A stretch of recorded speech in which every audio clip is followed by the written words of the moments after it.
બોલીએ હનુમાન મહારાજ કી જય। તો અયોધ્યામાં ભગવાન રામ પરણ્યા પછી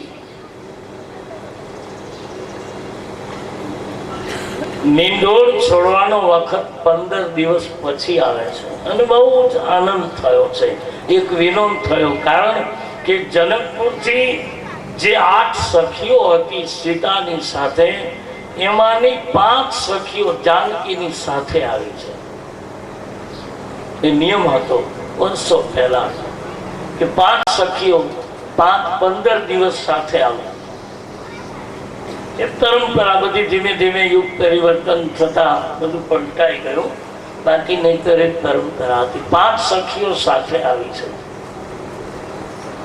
એટલે મીંડોળ ન છૂટે ત્યાં સુધી સખીઓ રોકાય, એ નિયમ હતો। મીંડોળ છૂટી જાય પછી સખીઓ વિદાય થઈ। અને મીંડોળના વડીલો નિયમ રાખતા કે 15 દિવસે મીંડોળ છૂટે, 12 દિવસે છૂટે, 1 મહિને પણ મીંડોળ છૂટે। અને જ્યાં સુધી મીંડોળ ન છૂટે ત્યાં સુધી સીતાજી રામ સામે ન જઈ શકે, રામ સીતા સામે ન જઈ, આ પરંપરા। શું કામ કે 15 દિવસ કે 1 મહિના સુધી 5 સખીઓની સાથે રહે તો એને એના આખા પારિવારિક કુટુંબનો પૂર્ણ પરિચય થઈ જાય।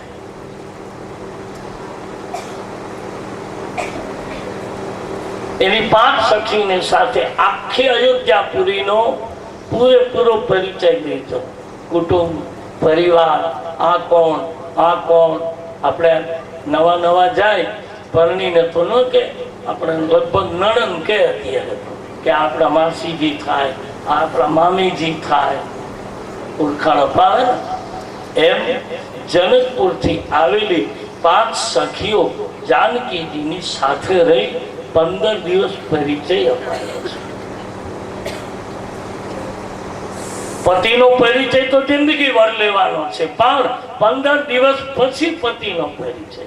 બહુ અદભુત તુલસી મર્યાદાથી રામકથાને જે લખી છે, આમ સ્પષ્ટ જાહેરમાં આપણે બોલી શકીએ એવી મર્યાદાનો આ ગ્રંથ છે।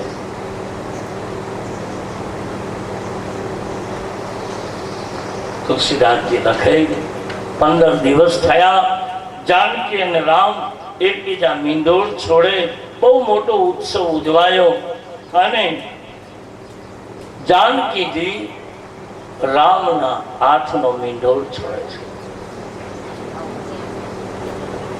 પહેલો જાનકી છોડે મીંડોળ। હવે બહેનોને ટેવ હોય ને મીંડોળ છોડવાની, એની ટેવ હોય। કારણ કે એને શંકરના મંદિરે પેલા દાદાની ગાંઠો છોડી છે ને 7 એટલે ટેવ હોય। એટલે જાનકી એક જ હાથે મીંડોળ છોડ્યો, છૂટી ગયો।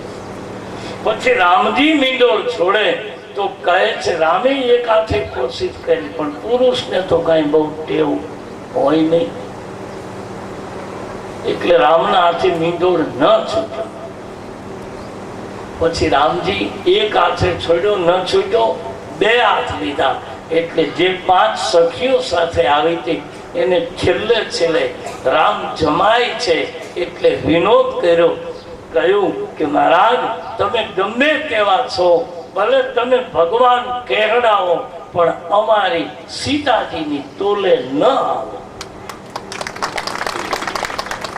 બોલે કેમ કે અમારી જાનકીની સામે 2 હાથ ભેળા કરવા પડ્યા ને, એટલે એમ કે પગે લાગવું પડ્યું ને, તમે ભગવાન છો, અમારી માં જાનકી ભક્તિ છે, અને સાચી ભક્તિની સામે ભગવાનને પણ પગે લાગવું પડે। બહુ વિનોદ કર્યો સખીઓએ। હા, પછી ભગવાને કહ્યું કે આજ મીંડોળ છૂટી ગયો છે, કાલે જનકપુર જતા રહેજો।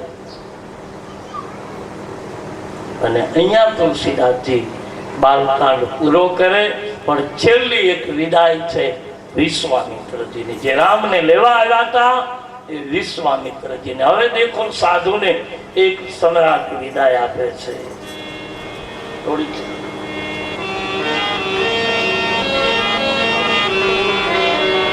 પાદરમાં આવ્યા વિશ્વામિત્રજી, અને પાદરમાં આવી અયોધ્યાના સમ્રાટે શું માંગણી કરી છે? આનું નામ સાધુની વિદાય કહેવાય. ભાવ નાથ સકલ સંપદા તુમારી,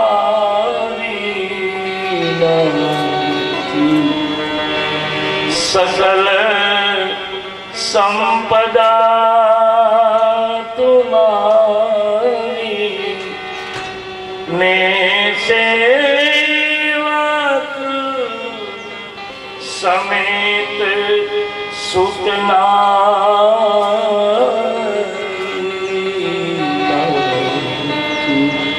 સકલ સંપદા તુમારી. પાદરમાં આવ્યા અને કહે છે હે મહારાજ, હું તમારો સેવક છું, સમ્રાટ છું, પણ હું તમને શું આપીને રાજી કરી, અને સાધુને શું આપીને તમે રાજી કરી શકો?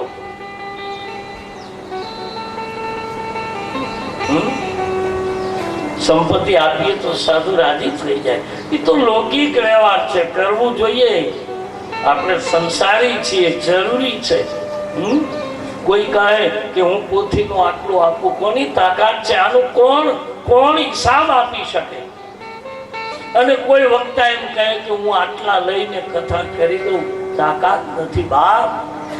એ તો તું રાજી રાખે એમાં અમે રાજી રહીએ. નાથ સકલ સંપદા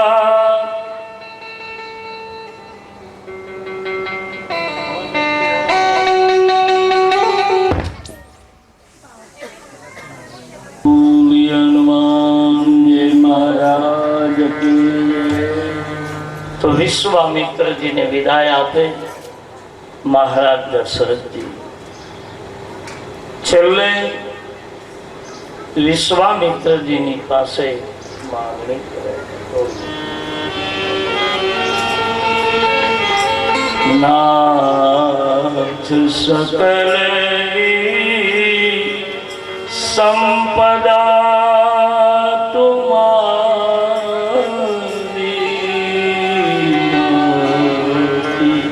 સકલ સંપદા તુમારી, મેં સેવક સમેત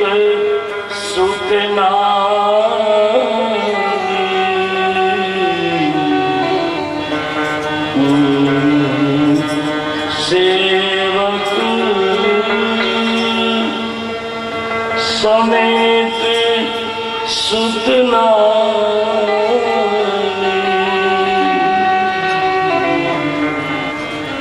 બધાને વિદાય આપી વિશ્વામિત્રજીને પાદરમાં આવીને સમ્રાટ પ્રણામ કરે છે.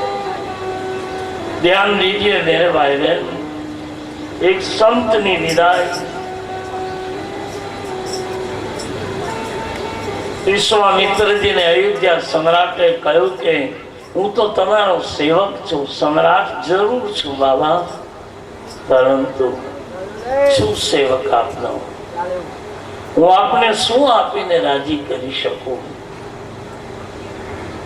અયોધ્યાનો સમ્રાટ તમારી પાસે ભીખ માંગે છે. આવ્યા ત્યારે યાચના વિશ્વામિત્રએ કરી હતી ગઈકાલે, આજ જાય છે તો દશરથજી માંગે છે. સાધુ પાસે શું મંગાય? મેં સેવક સમેત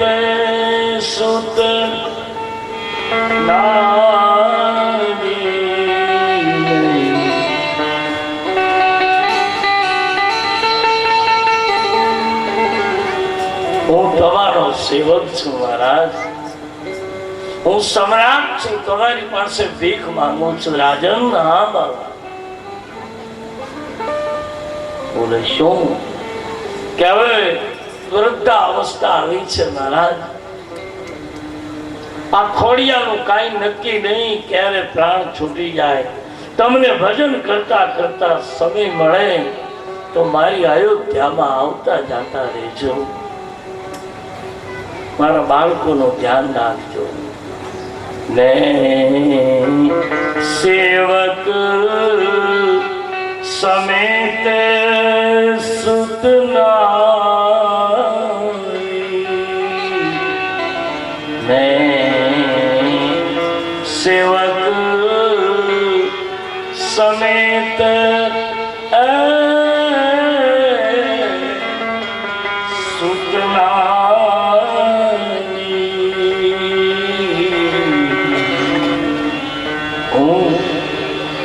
મારી નારી, મારો બાળક,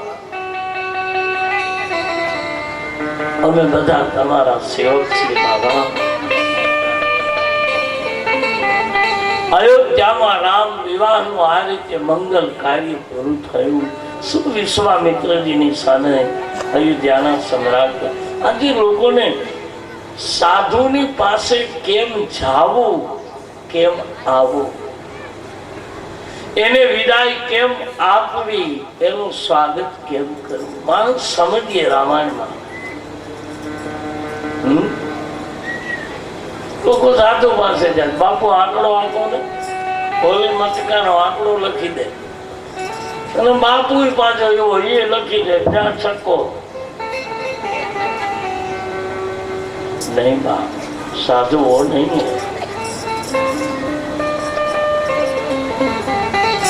નાથ સકલે આવધી સંપદા તુમારી. વાણી જાઓ તુલસીના સૂત્રોને કહ્યું, બાબા આ બધી જ સંપત્તિ તમારી છે.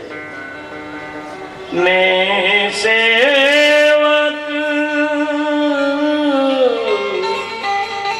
સુતે ના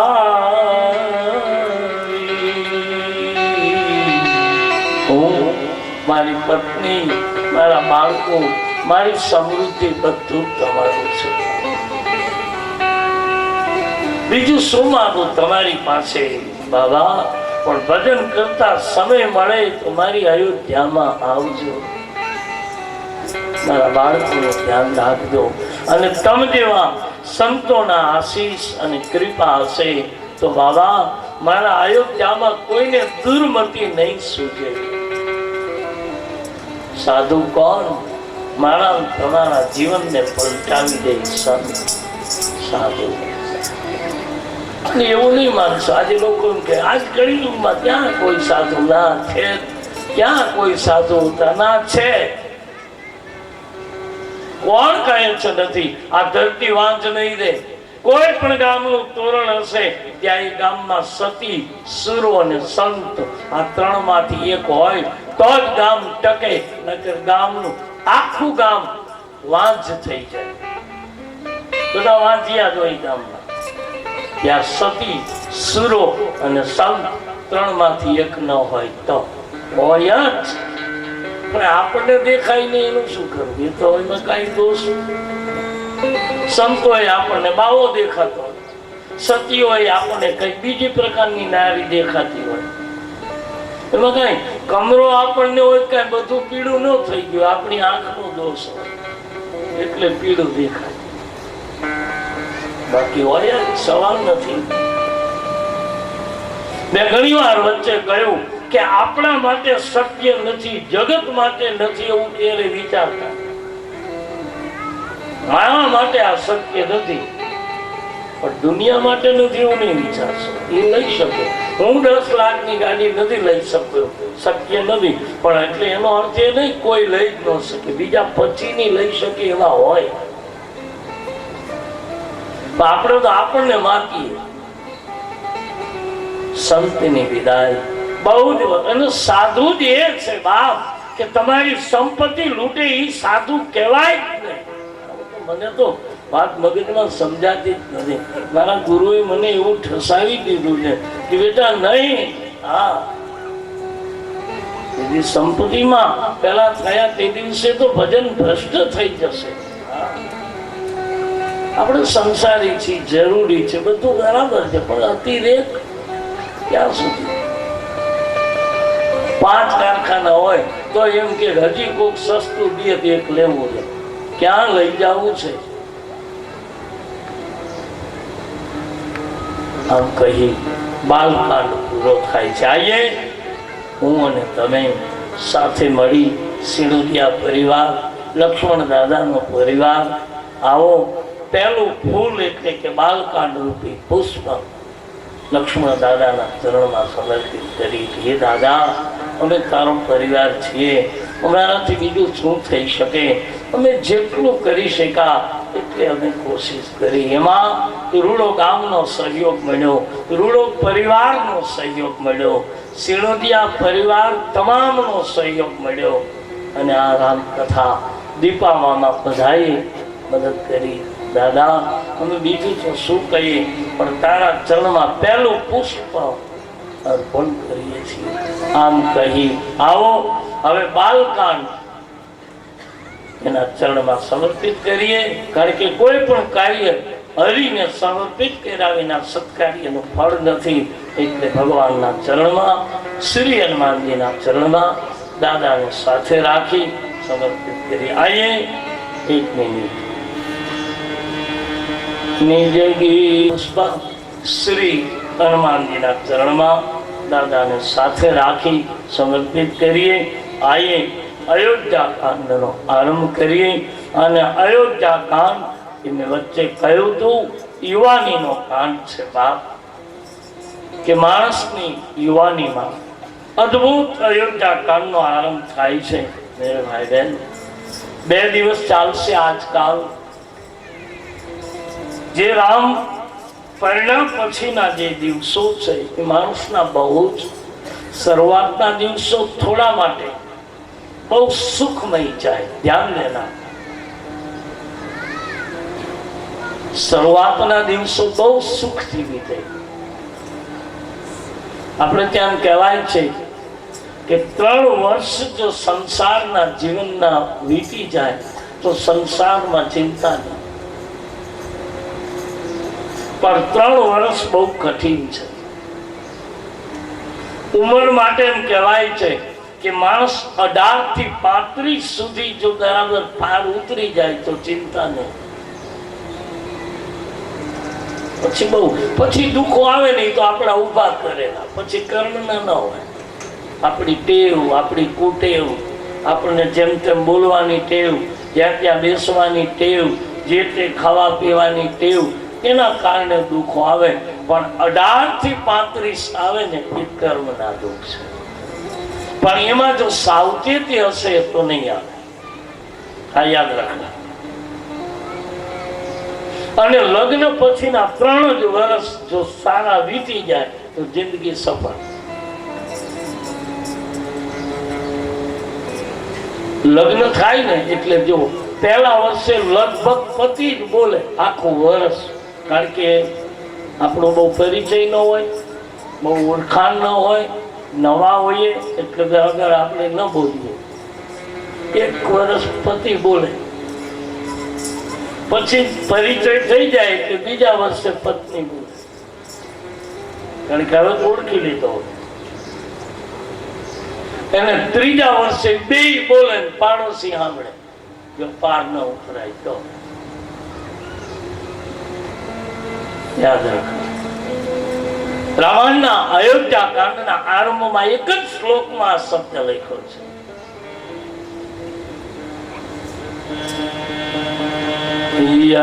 યસ્યાકે જય વિવાદી ઉદર સુતા દેવા પદા મસ્તકે બાલે બાલ વિદુર ગણેશ ગરલ યસ્યોરસી ધ્યાન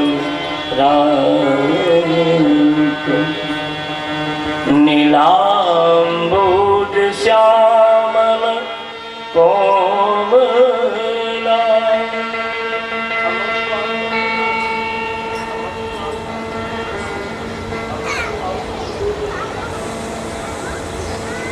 દ્વારકા ભણતા અહીં આવતા બોલો મારા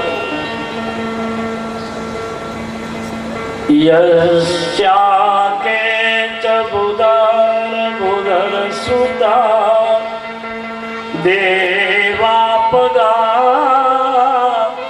મસ્તકે બાલે બાલ ચગરલ યશોરાસ્યાલતું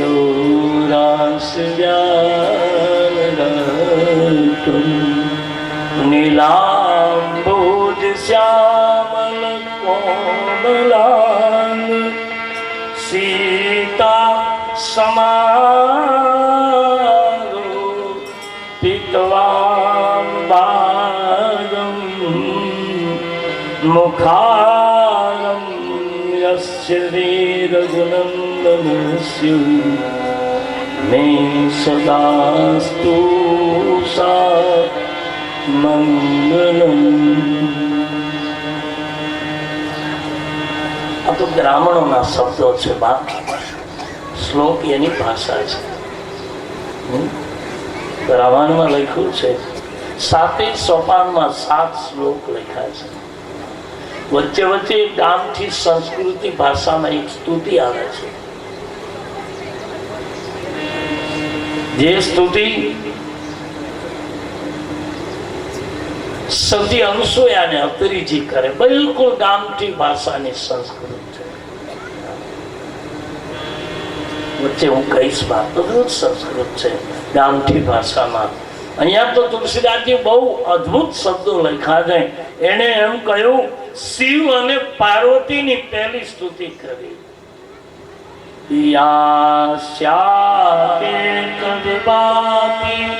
ભૂદન સુતા દેવાપદા મસ્તકે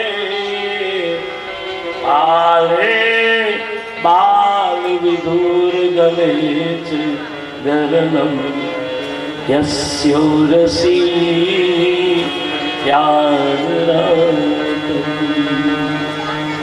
માથા ઉપર ગંગા છે. શિવનું વર્ણન આપ્યું કે બેઠા છે શિવ હિમાલયના શિખર ઉપર, પાર્વતીને કથા કહે છે. પણ કેવા લાગે છે શંકર? ત્યારે કથા આરંભ કરી કે સફેદ વસ્ત્ર પહેરાવીને બેસાડ્યા. પણ હવે કેવા લાગે અયોધ્યા કાંડમાં? કારણ લખ્યું છે યસ્યા કે ઉદર સુતા. શંકરના ડાબા ભાગમાં પાર્વતી બેઠા છે. એટલે કહે છે શંકર કે હે પાર્વતી, હે મારા દેશના યુવાન ભાઈ બહેન, લગ્ન પછી 11 સુધી તું એકલો બેસતો હતો, હવે તારા ડાબા ભાગમાં તારી પ્રિયા બેઠી છે. યસ્યાકે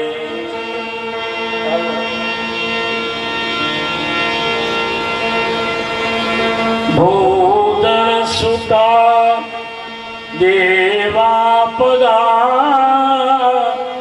મસ્તકે પાલે બાલ વિદુર ગલેચુ. બાલમાં ત્રિપુંડ છે. એટલે શું?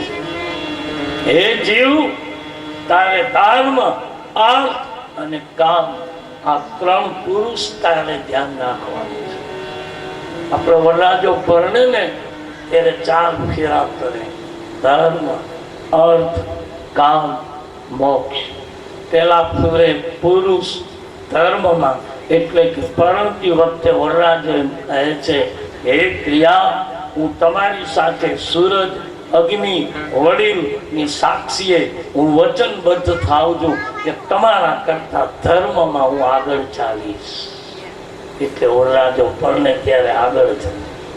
હવે તમે પુરુષો પૂજજો આપણા દિલને કે બહેનો કરતા ધર્મમાં આપણે કેટલા આગળ ચાલીશું. મારે હાથું તો નથી કરાવો, પણ પૂછજો. ફેરા ફેરા ત્યારે તો આપણે બોલ્યા છીએ. દાનમાં પહેલો ફેરો અગ્નિ હતી, સૂરજ હતો, વડીલ હતા, આપણા પૂર્વજ હતા, પિતૃઓ હતા, બધા આપણા લગ્ન મંડપમાં હતા. અને આપણે કીધું હતું કે હે પ્રિયા, ધર્મમાં હું આગળ ચાલીશ. આપણે કેટલા ચાલીએ છીએ અને પછી કઈ પાપા હવે ક્યાંય હક નથી. કેમ હોય? અગ્નિ સૂરજની સાક્ષી બોલીને તમે હું ફરી ગયા છીએ. શાંતિ હોય ક્યાંથી? પહેલો ફેરો.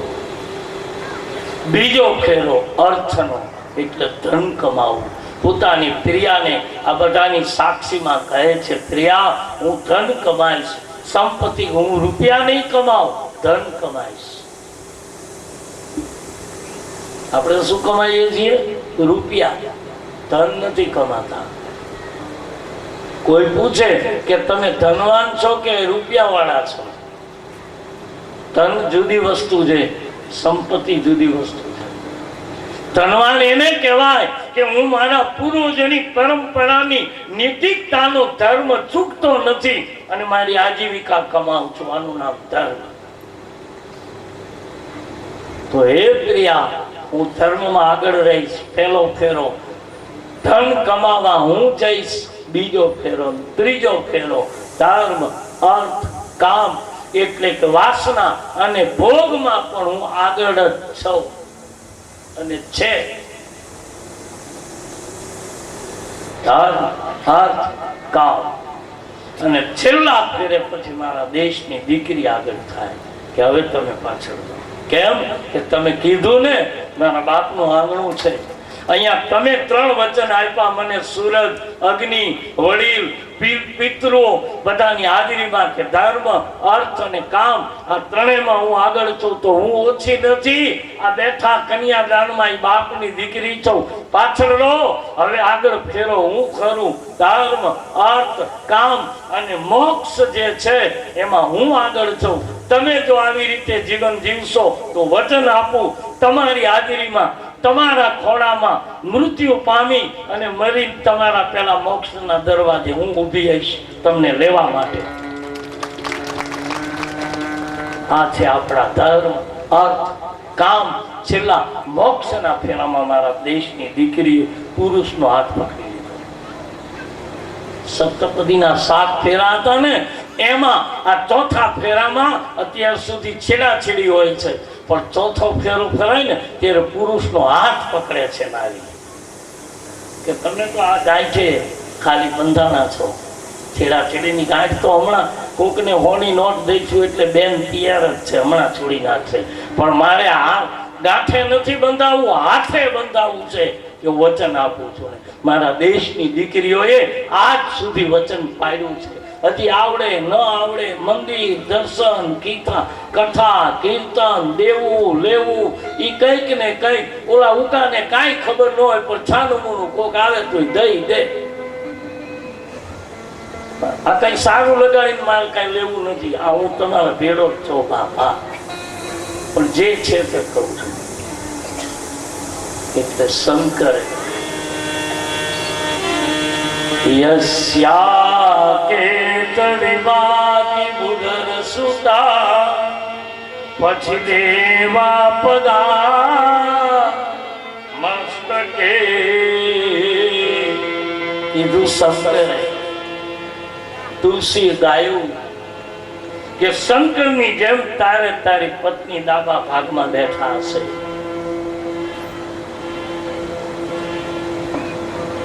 અને તારા માથા ઉપર તેજી જટામાં ધ્યાન રાખજે, ગંગા રાખજે. શું કામ?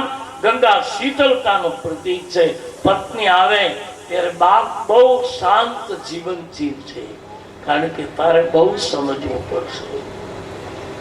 કારણ એક બાજુ માં હશે, એક બાજુ પત્ની હશે, એક બાજુ બેન હશે, તો એક બાજુ સાડી હશે. એક બાજુ પિતા હશે તો એક બાજુ સસરા હશે, એક બાજુ માં હશે તો એક બાજુ સાસુ હશે. આ બધાની વચ્ચે તારે જીવવાનું. ત્યારે તારા માથામાં ગંગા, શીતળ રૂપી ગંગા રાખજે. તું ઠંડો થઈને રહેજે. દિમાગને જાળવજે બાપ. એટલે શંકરે કહ્યું મારા મથામાં હું જટા રાખું. મેરે ભાઈ બહેન લખાય છે કે પુરુષ માટે આવી પરિસ્થિતિ આવે જ. બહેનો માટે, પુરુષ માટે લગ્ન પછી આ પરિસ્થિતિ હોય એવા સમયે દિમાગ ઠંડુ રાખવું. એટલા માટે જ મેં કીધું છે કે પતિ પત્નીનો મંત્ર મારે આપવો છે, આપીને જ જાવો છે. આ ગોર બાપાને આવડે છે પણ મને એવો નથી આવડે, કારણ કે એ દ્વારકા ભણેલા છે એટલે એને સારો આવડે છે. મંત્રો લખ્યા છે, આપણે બધા મંત્રો છે. હા, વીચીના છે, પતિ પત્નીના જીવન. પણ મારે કંઈક જુદો ગામડાનો માણસ સમજી શકે ને એવો મંત્ર દેવો છે. મારા જેવો અભણ સમજે એવો મંત્ર દેવો છે. તારા માથામાં ગંગા રાખજે. શંકરે કહ્યું તારા કપાળમાં ત્રિપુંડ રાખજે, ત્રિસત્યને સાચવજે. ગળામાં વિષ રાખ્યું શંકરે, એટલે કે સુખ દુઃખના દિવસો આવે તો બાપ જો દુઃખને પી જાય, ઝેરને પી જાય તો મરી જવાય. મોનોકોટો પી જાય તો મરી જાય, પણ જો વમન કરીએ તોય સારું ન લાગે. એટલે એનું વમન પણ કરતો નહીં, પેટમાં પીતો નહીં. ઝેર પીવાનો વખત આવે તો શંકર કહે મારી જેમ કંઠમાં રાખીને સહન કરી લેજે. સમય આવશે બાપ, આ લગ્ન પછી જ આવશે બધું. એકલાને ક્યાં કાંઈ વાંધો છે બાપ. અને એવા સમયે વિનંતી કરું કે એવા પુરુષને, એવી સ્ત્રીને, એવા જગતના યુવાન ભાઈ બહેનને મા બાપ પણ જાણવે. મારો પુત્ર પરણો છે, થોડી જવાબદારી એની પત્નીની પણ છે, પણ ત્યાં તો બસ સાસુને થવા માંડે. લો હવે તો છોકરો સાવ એની પત્નીનો થઈ ગયો. લ્યો તમે પરણાવ્યો, એને જિંદગી વિતાવી છે, સંસાર ચલાવો છે. એ પોતાનો આખો પરિવાર, કુટુંબ, મા બાપ બધું છોડીને આવી છે દીકરી, તો એના પક્ષમાં કોક તો થોડુંક હોવું જોઈએ. પણ માણસ નહીં. અને જો મા પાસે વધારે રે તો પત્ની એમ કે સાવ તમે તો માવડિયા છો. લ્યો 20 વર્ષના થયા તો હજી મા ભેરા પડ્યા છે. એવા વખતે ઓલાને ક્યાં જાવ? મારો તુલસી લખે એવા સમયે ઝેરને પીવું પણ નહીં, વમન ન કરવું, કંઠમાં રાખી સહન કરી લેવું. હે યુવાન અને મેરે ભાઈ બહેન, યુવાનીનો નાશ 6 વસ્તુથી થાય છે. એટલા માટે મેં ગઈકાલે કહ્યું હતું કે યુવાન ભાઈ બહેન કથા શ્રવણ કરે અયોધ્યાકાંડ. કારણ કે યુવાનીનો 6 વસ્તુથી નાશ થાય છે. અતિ બોલવાથી યુવાની નાશ પામે. બહુ ન બોલો, માપે, જરૂર પડે તો બોલો.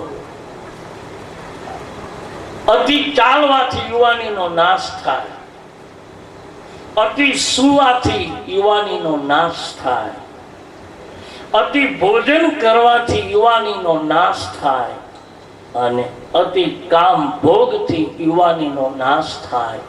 અતિ ક્રોધથી યુવાનીનો નાશ થાય. 6 વસ્તુ. આ બધું અતિ નહીં છે, બધું જરૂરી, ચાલે નહીં. કામ વિના ન ચાલે, ક્રોધ વિના ન ચાલે, લોભ, આપણે સંસારી બધું. પણ અતિરેક જો તમે અતિ કરશો ને, આ કોઈ પણ 6 માંથી ચીજ અતિ એટલે કાં તો શરીર અતિ રૂષ્ટ પુષ્ટ થઈ જશે, કાં અતિ દુબળા થઈ, અતિ દુબળા થઈ જશે. 2 માંથી એક થાય. કાં ફૂલાઈ દડો થઈ જાય અને કાં સાવ નો પતિ પત્ની 2 જણા, એના 2 જણા ફરવા ગયા બહુ મોટા ડેમમાં. ડેમની પાળ ઉપર ઉનાળાનો સમય એમ થયું કે હાલો ને આપણે 2 જણા જાય ફરવા ગયા. પણ બેન એટલા રૂષ્ટ શરીર, ન પૂછો વાત, આટલું શરીર બેનનું. અને પેલો ભાઈ બિચારો સાવ એટલે સાવ આમ આમ આમ દાંતણજી બોલો ને, દાંતણજી બેન પૃષ્ઠ 2 જણા આવ્યા. એમાં તળાવની પાર ઉપર હાલ્યા જતા હતા. એમાં બેનનો ધક્કો લાગ્યો એના પતિ, એ બોલો ડેમમાં પડ્યો. પણ બેન ડેમમાં પડી ગયો તો બેન કઈ બોલ્યા નહીં, કઈ પણ નહીં. અને બીજા કીધું પણ બેન તમારા પતિ કઈ વાંધો નહીં, તો ઘરે આવી જશે. પણ શું ઘરે આવી જાય, ડેમમાં પડી ગયા કે તોય આવી જશે. ઘેરે આવીને ત્યાં પાણીના નળમાંથી નીકળે,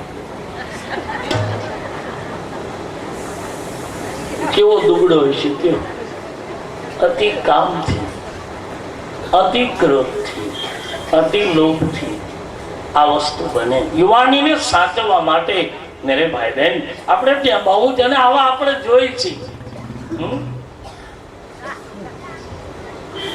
એટલે તુલસીદાસજી બહુ સમજી અને આજના વિજ્ઞાનને પણ ઉપયોગ આવે, આજના જીવનને ઉપયોગ આવે એવી તુલસીના સૂત્રો છે. ભગવાન શંકર કહે છે, દેવી રામ અયોધ્યા પરણીને આવ્યા અને હવે શ્રી તુલસીદાસજી પોતાના ગુરુને યાદ કરી અયોધ્યા કાંડમાં પ્રવેશ કરાવે છે. ગુરુ નામ સુમીર મન ડટકે,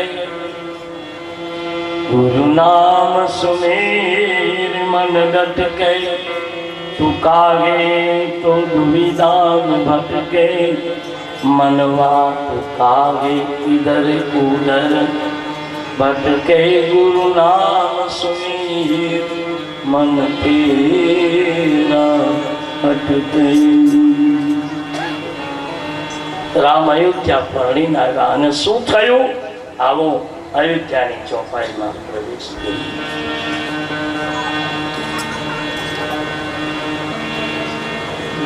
चलते राम ब्याई घरे आई, राम जय राम जय जय राम।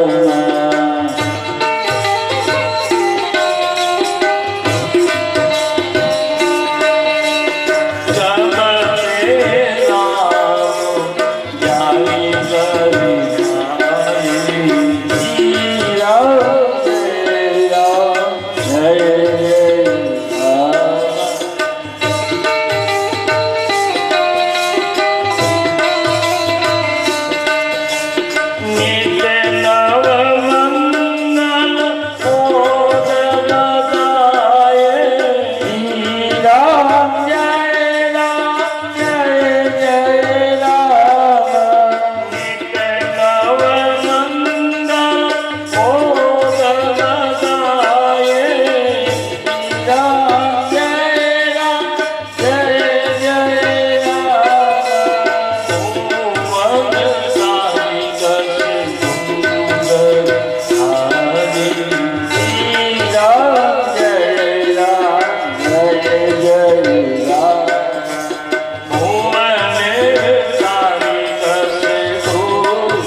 તુલસીદાસજી સુંદર વર્ણન કર્યું છે. જ્યારથી રામ પરણીને આવ્યા, અયોધ્યામાં રોજ નવો આનંદ, રોજ ઉત્સવ, રોજ નવી વધાઈ. આ છે લગ્નનો આનંદ. રોજ નવી વધાઈ, રોજ નવો ઉત્સવ. કોઈ જાતની અયોધ્યામાં ચિંતા નથી. મણીઓની ખાણીઓ નીકળી, રિદ્ધિ સિદ્ધિ રૂપી નદીઓ અયોધ્યામાં આવી. તુલસી કે અયોધ્યા સમુદ્ર છે.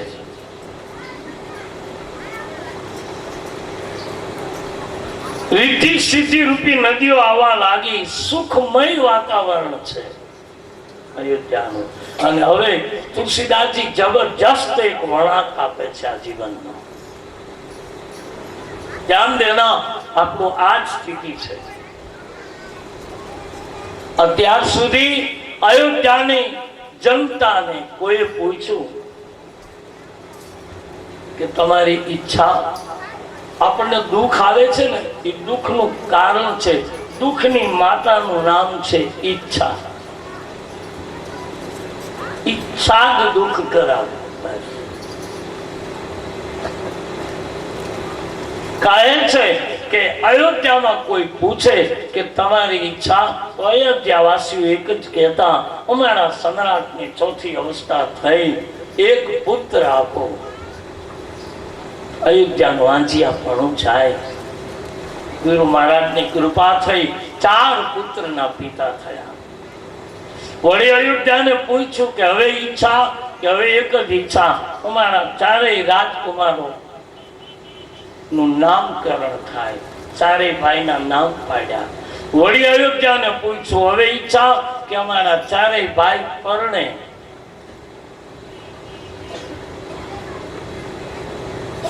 પરણાવ્યા.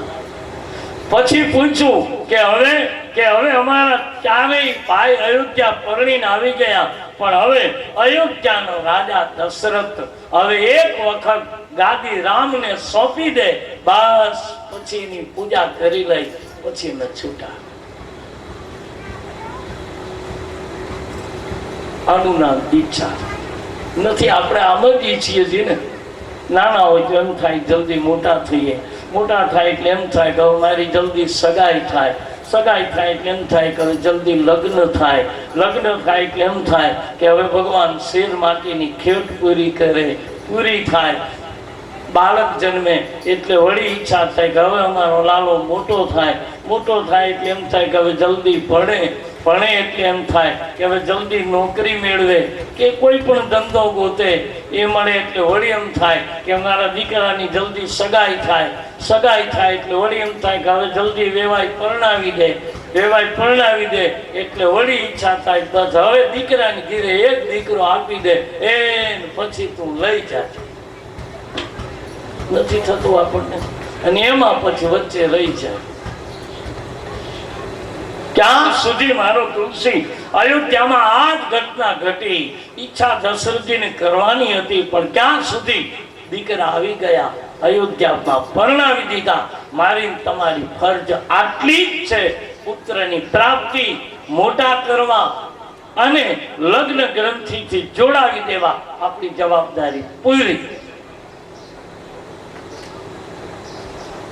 પછી આપણે કઈ માથે લઈને ફરવાની જરૂરત નથી. પછી એને આનંદ કરવાનો, એને એનું જીવન જીવવાનું. પછી વચ્ચે વિક્ષેપ કરવો જ નહીં, બિલકુલ છોડો. જાઓ બેટા, આનંદ કરો. અમે નથી જીવી શકા, તમારા પ્રારબ્ધ છો, અમારાથી વિશેષ સુખથી જીવન જીવો. તમે જીવો ને અમે રાજી થઈએ, બસ. ઘણી સાસુને તો બહુ સાડી પહેરે ને તોય સાસુને ગમે નહીં. જો નીકળ્યા મેરે ભાઈ બહેન, આમાંથી બહાર નીકળી આ જીવન જીવવા, એને સુખથી જીવવા દો. ત્યાં સુધી આપણી ફરજ, અને રામાયણમાં આ ફરજ દશરથ નથી ચૂક્યા, અને દશરથની દશા કેવી થઈ. લક્ષ્મણ જેવો એમ કહે કે મારો બુઢો બાપ કઈકઈમાં આંધળો થઈ ગયો. હે, દીકરા બોલવા માંડે પછી તો હર્ષ થાય ને. લક્ષ્મણે કીધું મારા બુઢા બાપ કઈ કઈમાં અંત થઈ ગયા. ચોથી અવસ્થાએ દશરથ બોલે, ચોપાઈ તો વાંચો. હે ગજગામિની, હે કોકિલ કંઠી, હે સુંદર વાણી વાળી મારી કઈ કઈ. 60,000 વર્ષની ઉંમર દશરથજીની. ચોથી અવસ્થાએ કઈ કઈના ખંભા ઉપર હાથ મૂકીને હે ગજગામિની, હાથીની ચાલ ચાલવા વાળી મારી રાણી. આ ક્યાં સુધી રૂડું લાગે હે? માણસના જીવનમાં અમુક સમય આપણો પૂરો થાય છે બાપ, પછી આપણે રૂડા. તમે જો 8 આંગળાની વીંટી પહેરતા હોય ને તો એક દિવસ એટલી રૂડી લાગે કે લોકો પૂછે ક્યારે કરાવી, કેમ કરાવી, ગમે. પણ એ જ 8 આંગળાની વીંટી 60 વર્ષે પહેરી નીકળજો લ્યો. મોઢામાં દાંત કઈ ન હોય અને 8 વીંટીઓ પહેરી નીકળજો. એ જ વીંટીઓ છે તમારી જ લીધેલી. નીકળો લો બજાર. તુરંત લોકો આમ જોવે ખરા પણ જુદી રીતે. વાહ માળી વાહ. અમુક સમય આપણો હોય છે, એ સમય ગયા પછી માણસને સમજી જવું જોઈએ. આ બધા જીવનના સ્ટેજ છે અને એમાં નથી સમજતા ને એ જ દુઃખી થાય છે. આમ હવે કુદરતને કાળા મટાડીને સફેદ શું કામ કર્યા કયો? હવે હું જવાબ તમારી પાસે માંગુ. હવે આપણને જો સફેદ માંથી કાળા કરવાની આટલી તકલીફ પડતી હોય તો એને કાળા માંથી સફેદ કરતા તકલીફ કેટલી પડી અને શું કામ કર્યા ઈ કહો હાલો. અને આપણે તોય પાછા ઈ સફેદ કરે તો ભગવાન સામે બાવણા ચડાવ્યા લ્યો કે કઈ લે કાળા સફેદ કઈ અમે ગમે તેમ કરીને કાળા કરવાના. અને પછી કાળા કરે ત્યારે રૂડા લાગી, સુંદર લાગી, પણ પછી ઓલું ઉગે એને કોણ પૂગે? ઓલા કોટા ફૂટે ઈ તો આમ પછી કેવા લાગે. બાકી તો હવે કલરનું ડબલું પી જાવ તો થાય. જમવા બેસો ને એટલે લાડુ આવે, મોહનથાળ આવે, જે મિષ્ટાન હોય બધું થાળીમાં આવે. પણ છેલ્લે શું આવે? ભાત આવે. એમાં સંસારની થાળીમાં બધા મિષ્ટાન જમી લીધા, હવે છેલ્લે ભાત આવ્યા. પછી ભાત આવે ને પછી મિષ્ટાન ન આવે, પછી પાણી આવે ને કાં છાશ આવે, પછી હાથ ધોઈ ન ખાય. તો લોકો ન સમજે. ચાલો એમ તો એમ આનંદ કરવા. અયોધ્યામાં આ સ્થિતિ થઈ છે અને મારો તુલસી વળાંક આપે છે અયોધ્યાને. પણ હવે દશરથજીનું આખું જીવન ચરિત્ર કઈ કઈ શું રામને વન આપે. મંત્રાની તાકાત નથી રામને વન આપે, પણ એના બહુ જ મોટા કારણો છે. કારણ કે કઈ કઈના મા બાપને જોવા પડશે, કઈ કઈના ગુરુને જોવા પડશે. કઈ કઈના ગુરુ કોણ હતા, કઈ કઈના મા બાપ કોણ છે કે આવું કઈ કઈ જેવા તેવા બાપની દીકરી નથી. કઈ કઈ એનો સમર્થ ગુરુ છે. કઈ કઈ નો એક ગુરુના નામ નથી પણ કઈ કઈના ગુરુનું નામ આપ્યું છે. ગજબના ગુરુ છે કઈ કઈના. એ રામને વનવાસ ન આપે પણ એના ગુરુનું વચન પાડ્યું કે કદાચ ગમે તે મારે વિધવા થવું પડે તો થઈ જઈશ પણ ગુરુદેવ તમારું વચન નહીં ચૂકો. કઈ કઈ વિધવા થઈ પણ ગુરુ વચન ન ચૂકી. હવે બપોર પછી કહીશ કઈ કઈના ગુરુ કોણ હતા અને શું કઈ કઈને આત્મજ્ઞાન આપ્યું હતું કે જેથી કરી કઈ કઈ વનવાસની નિમિત્ત બની. આપણે તો ખાલી આંગળી ચીંધી મંથરા આવી. મંથરા જેવી તેવી નહોતી. એ જ મંથરાને કૃષ્ણએ બીજા જન્મમાં કુબજા રાણી બનાવી છે. અહીંયા કુબડી હતી અયોધ્યામાં, પણ બીજા જન્મે કુબજા રાણી છે. એ જ મંથરા. જેમ કઈ કઈને નંદ રાણી બનાવ્યા, કુબજાને મંથરાને કુબજા રાણી બનાવી છે. બધો પ્રસંગ બપોર પછી લઈશ. આ કથાને અહીંયા વિરામ આપું પણ પૂરી કરું એના પહેલા એક મહારાજ શ્રી પૂજ્યપાદ ગોસ્વામી તુલસીદાસજી મહારાજ કી જય.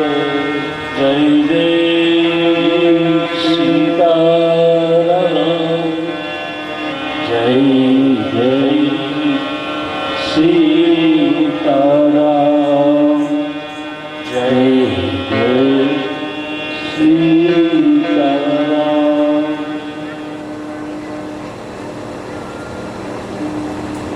રામકથામાં ઉપસ્થિત સૌ શ્રોતાભાઈ બહેનો, આપ સૌને વ્યાસપીઠથી મારા પ્રણામ. જય સિયારામ. સવારના સત્રમાં મહારાજ દશરથજી અયોધ્યા કાંડમાં એક વખત એક સમાજની સાથે બેઠા છે. રાજસભામાં દશરથજી પોતાનો મુકટ સરખો કરે છે. જે કાનની બાજુમાં સફેદ વાળ અયોધ્યા સમ્રાટે જોયા, નક્કી કરે છે કે ગાદી રામને સોંપી દો. યાની આપણું જીવન અમુક અવસ્થા પછી, આમ તો જન્મથી જ સમર્પિત છીએ આપણે, છતાંય અમુક સમય પછી આપણું જીવન ઈશ્વરને સોંપવું જોઈએ. પોતાના સ્વભાવ પ્રમાણે મહારાજ દશરથજીને કાયમની ટેવ છે. અરીસામાં મુખ જોવે, એક તો રાજ દરબારમાં બેઠા છે દશરથજી, રઘુવંશના સમ્રાટ છે, અને રાજ દરબારમાં બેસી દશરથજીએ અરીસામાં જોયું છે. આવું લખ્યું છે.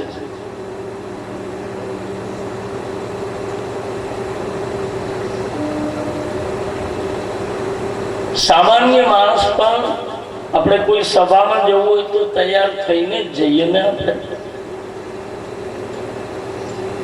સભા વચ્ચે આપણે તૈયાર થઈએ તો કેવા લાગે. દશરથજીને એક આદત પડી ગઈ, એક ટેવ પડી ગઈ. પણ દશરથજીનું બિલોકનપણું, અરીસામાં જોવાપણું, એનું દર્પણ દર્શન બહુ સારું નીકળ્યું. હા, તુલસીને કેવું પડ્યું છે? રાઈ સુવાઈ એ મોકુર કરીન આંખમાં હરીશો લીધો અને પછી મુકટ સરખો કર્યો તો શ્રવણ સમીપ બાય શીત કે મન ઉજરઠ એ પનો અસયું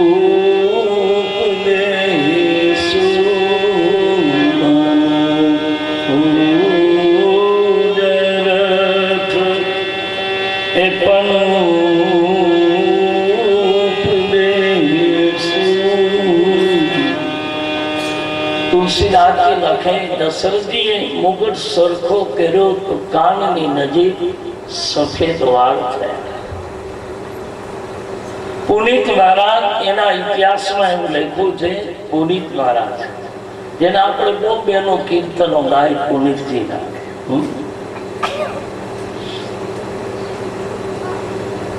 આ પુનિત મહારાજનું છે કે તાળી પાડીને રામ નામ બોલે, તાળી પાડીને રામ નામ બોલજો, તાળી પાડતા દેશ રમાય છે, તાળી પાડીને દેશ રમાય છે, તાળી પાડતા દેશ રમાય છે. તાળી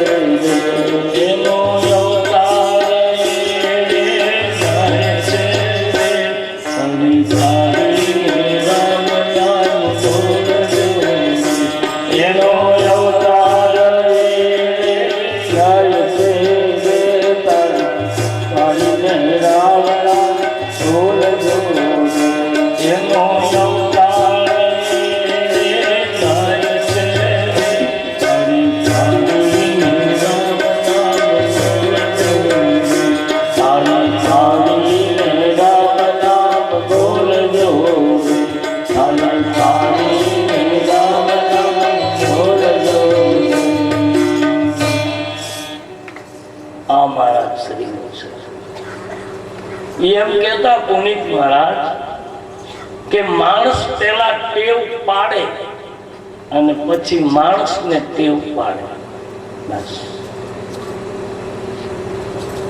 આપણે ટેવ પાડી, આપણને ટેવ હોય કે ફલાણાના ઓટલે જઈને રોજ બેસવું, એ ટેવ હોય. અને પછી આપણે ન જઈએ એટલે આપણને ચેન ન પડે, આજ જવાનું નહીં. કોઈની ઘરે રોજ બેસવા જતા હોય પછી ટેવ પડી જાય કે પછી ન જવાય તો એમ થાય આજ જવાનું નહીં. આ ટેવ છે. તુલસી કુટેવ શબ્દ નથી લખ્યો, કુટેવ જુદી વસ્તુ છે, પણ આવી પણ આપણને એક સહજ માનસિક ટેવ હોય, માણસને સહજ ટેવ હોય.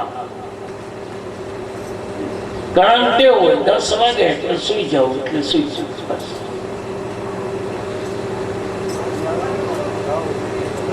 પણ તુલસીદાસજી ના પાડી છે. તુલસીદાસજી એમ કહે છે કે માણસ ટેવ પાડે પછી માણસને ટેવ પાડે. એટલે દશરથજીને એક ટેવ હતી કે રાત સભામાં આવીને અરીસામાં જોવું. પણ દર્પણ દર્શન બહુ સારું કામ આપી ગયું દશરથજીને. આપણે પણ દર્પણમાં જોતા જ હોઈએ છીએ, એ કોઈ અપરાધ નથી, પરંતુ એમાંથી માર્ગદર્શન દર્શન પણ સારું લેવું. બાપ દશરથજી આ દર્શન કર્યા પછી વિચાર કર્યો કે મારી કાનની બાજુમાં સફેદ વાળ થયા, હવે હું સત્તા રામને સોંપી દઉં.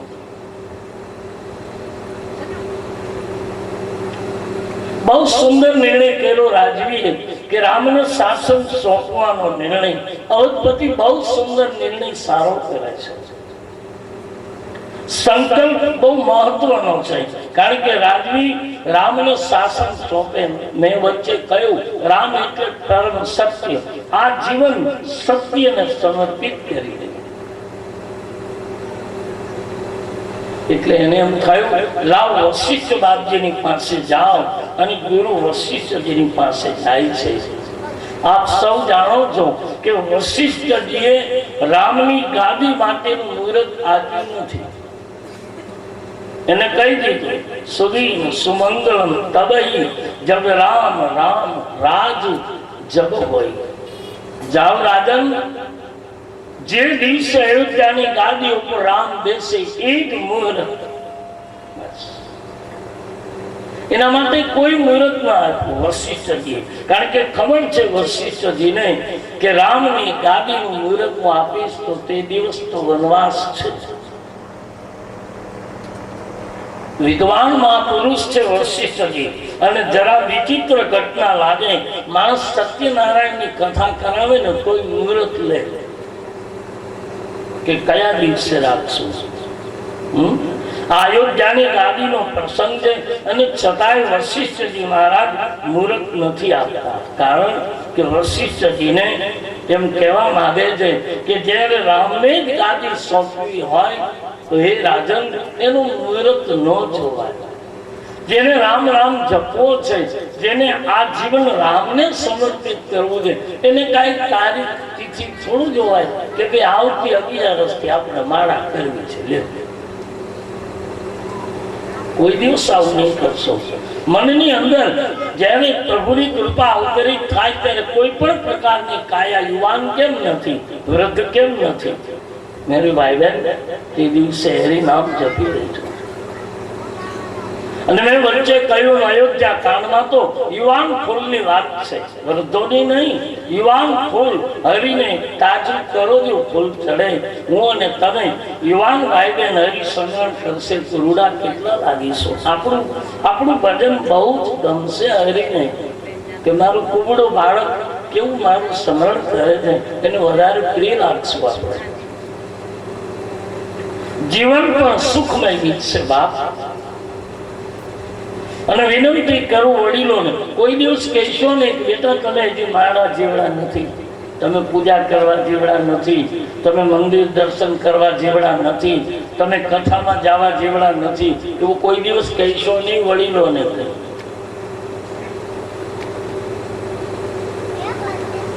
रामायण में लख्યું છે किस जाने कौन जाने किस रूप में नारायण मिल जाए કોને ખબર છે કયા સમયે કોનો કેર ભેટો થઈ જાય અને જ્યારે આવું યુવાનીનું ભજન જ્યારે બરાબર પાકશે ત્યારે કોઈ સમર્થ સદગુરુનો ભેટો ગુરુ ગોતવા નહીં જવો પડે બાપ ગુરુ તો આવશે ગુરુ તો ગોતે છે આવા મહાન શિષ્યો